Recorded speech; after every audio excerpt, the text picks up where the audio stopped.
Bonjour, le but de cette vidéo, ça sera de déterminer l'équation réduite d'une droite qui passe par deux points par le calcul, bien sûr, sachant qu'on a deux points, donc on connaît les coordonnées de ces deux points. Et pour ça, on va prendre cet exemple dont on cherche l'équation réduite de la droite EF avec E a pour coordonnées 1, moins 2 et le point F a pour coordonnées moins 1 et 2.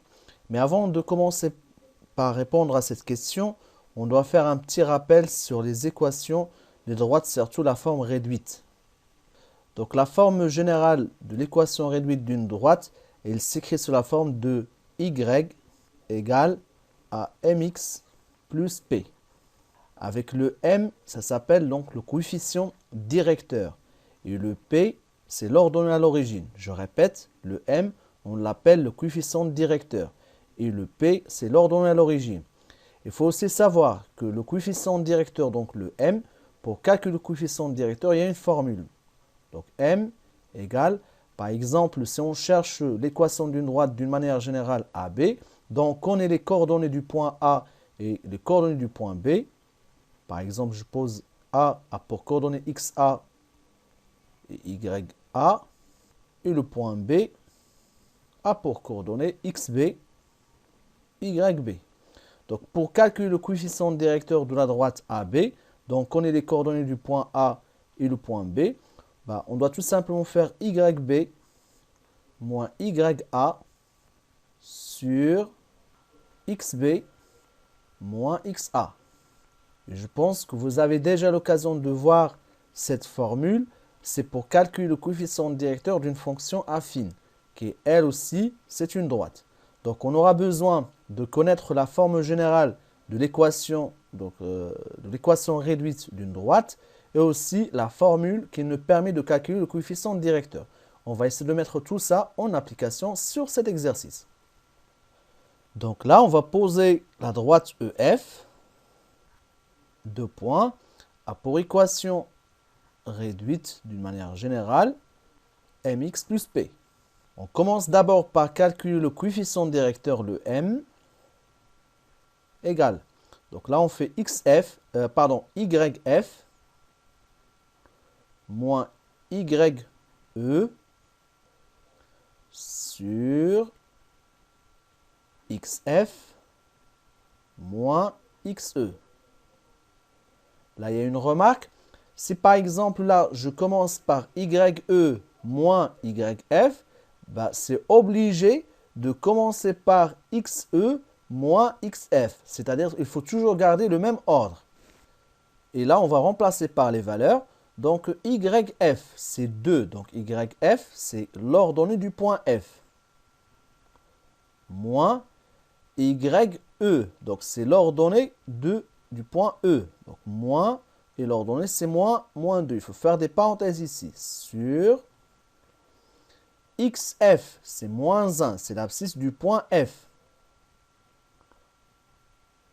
Moins l'abscisse du point E, moins 1. Égal en dessous de égal. Donc 2 moins moins 2. Donc moins moins ça fait plus. Donc ça fait 2 plus 2, ça fera 4. Moins 1 ça fait moins 2. Égal. 4 sur moins 2, ça sera moins 2. En fait, déjà le résultat, ça sera négatif. Et 4 divisé par 2, ça fait 2. Voilà, on a trouvé le m. C'est-à-dire donc l'équation de la droite EF sera y égale mx plus p, puisque m, on a trouvé qu'égal à moins 2, donc ça sera moins 2x plus p. Maintenant, comment on doit faire pour chercher la valeur de p? Pour cela, on sait qu'on cherche l'équation réduite de la droite EF. Donc le point E et le point F, ils appartiennent tous les deux à la droite EF. On choisit un point quelconque, soit le E, soit le F, pour chercher le P. Et quel que soit votre choix, on trouvera toujours le même résultat. Donc par défaut, je vais choisir donc le point E. Donc on écrit quoi? Puisque le point E, il appartient à la droite EF, Ça veut dire quoi donc il appartient à la droite EF? Cela veut dire qu'il vérifie l'équation de la droite EF. Autrement dit, donc on remplace le Y par l'ordonnée du point E et aussi le X par l'abscisse du point E. Donc ça sera YE égale à moins 2XE plus P. Donc je vais écrire là. Là, on remplace le YE par sa valeur, donc c'est-à-dire donc l'ordonnée du point E, moins 2,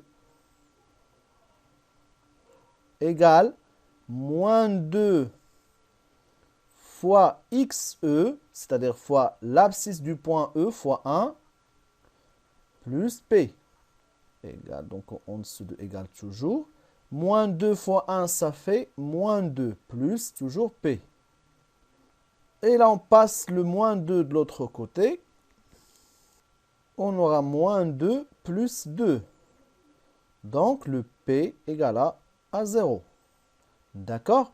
Donc là, c'est un cas particulier, mais en général, on doit trouver un P différent de 0. Sinon, si on trouve P égale à 0, cela veut dire tout simplement on tombe sur une équation de type mx, y égale à mx.